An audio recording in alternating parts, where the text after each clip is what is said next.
The state of Indiana reporting more than 3,700 new cases of coronavirus.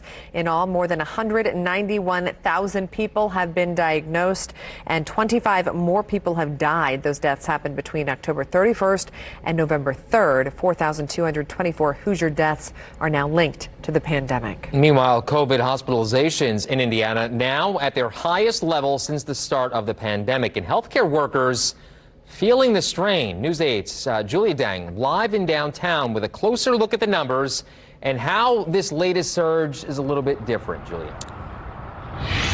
Well, Phil, hospital staffing is now one of the top concerns among state health officials, and this is something we didn't see a few months ago when staffing shortages tied to COVID-19 were mostly at long-term care facilities.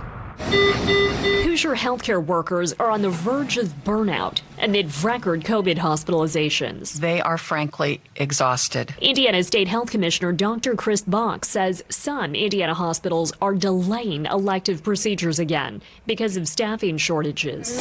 Every day, the state is getting 3 to 5 requests from hospitals to send backup. Perhaps the greatest strain right now is on our hospital workforce. They're juggling home issues just like the rest of us, like hybrid schooling.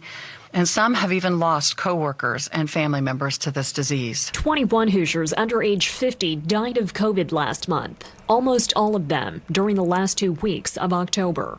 Nearly 1,900 Hoosiers are currently hospitalized with confirmed or suspected COVID, and we only have a finite number of frontline heroes to care for them. I think for those healthcare workers, still being on the front lines, it's really intense, and people forget that. Izzy Van Zeeland's aunt is a nurse. So are Taylor Martindale's former classmates. It's been really crazy for her figuring out, like when she can see her kids. It's been very hectic in the hospitals for them. Both are Indianapolis residents who fear the worsening pandemic could lead to another shutdown if people don't mask up. That helps us and our economy be open.